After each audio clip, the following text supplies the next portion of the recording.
වඳුරෙක් ඉන්නවා. ඒ වඳුරගේ ඉදිරියේ සල්ලි මිටියකුයි ලොකු ආනමාළු ගෙඩියකුයි තියෙනවා. තෝරගන්නේ මොකද්ද? ආනමාළු ගෙඩිය. තෝරගන්නේ ආනමාළු ගෙඩිය. ආනමාළු ගෙඩිය. මොකද මේ වඳුරා දන්නේ නැහැ අර මේ සල්ලි ගොඩක් තියෙනවනේ.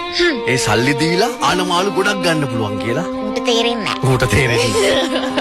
අපේ ජීවිතේත් ව්‍යාපාරයක් කරනවද හොඳ පඩියක් එක්ක රස්සාවක් කරනවද කියලා තෝරගන්න කිව්වොත් සටස් කළා අපි තෝරගන්නේ රස්සාවක් කරනවා. හොඳ පඩියක්. හොඳ පඩියක් එක්ක රස්සාවක් කරනවා.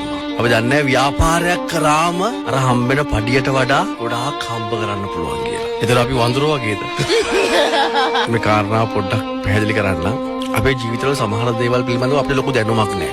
අපි සෑහෙන කාලයක් පාසල් යනවා. පාසල් යද්දී ඉස්කෝලේදී කියනවා ඉස්කෝලේ කාලේ ගැන හරි සුන්දර කාලයක් ටීචර්ස්ලා කියනවා හොඳට ඉගෙන ගන්න පුතේ. හොඳට ඉගෙන ගත්තොත් හොඳ රස්සාවක් කරන්න පුළුවන්. හොඳ පඩියක් ගන්න පුළුවන්. ඉතින් අපි ඔළුවේ වැඩ කරන්නේ ඕක. අපි ඇවිල්ලා හොඳ රස්සාවක් කරනවා හොඳ පඩියක් ගන්නවා. පඩියක් අරගෙන සිහින සැබෑ කරගත්ත කෙනෙක් ඉන්නවද? ඔබ කෙනෙක් යටතේ රස්සාවක් කරනවා නම් ඔබ ආයතනයක් යටතේ රැකියාවක් කරන් යනවා නම් ඔබට ලැබෙන පඩියේ ඔබට ගොඩාක් දේවල් කරන්න බෑ. ඒ පඩිය දෙන්නේ ඔබට ජීවත් වෙන්න.